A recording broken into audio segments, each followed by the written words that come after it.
সুকুমার রায়ের কবিতা কাঠবুড়ো। হাঁড়ি নিয়ে দাড়ি মুখো কে যেন এক বৃদ্ধ, রোদে বসে চেটে খায় ভিজে কাঠ সেদ্ধ। মাথা নেড়ে গান করে গুনগুন সঙ্গীত, ভাব দেখে মনে হয় কি জানি কি পণ্ডিত। বীর কি যে বকে নাহি তার অর্থ, আকাশেতে ঝুল জ্বলে কাঠে তাই গর্ত। টেকো মাথা তেতে ওঠে, গায়ে চোটে ঘর্ম, রেগে বলে কে বা বোঝে এসবের মর্ম। আরে মোলক গাধাগুলো একেবারে অন্ধ, বোঝে না কোনো কিছু, খালি করে দ্বন্দ্ব। কোন কাঠে কত রস জানে না তত্ত্ব, একাদশী রাতে কেন কাঠে হয় গর্ত।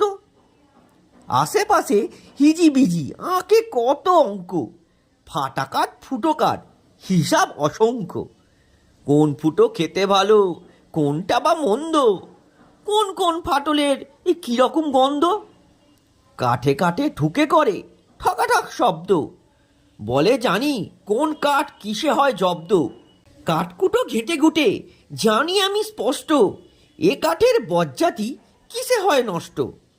কোন কাঠ পোষ মানে কোন কাঠ শান্ত, কোনটা বা টিমটিমে কোনটা বা জ্যান্ত।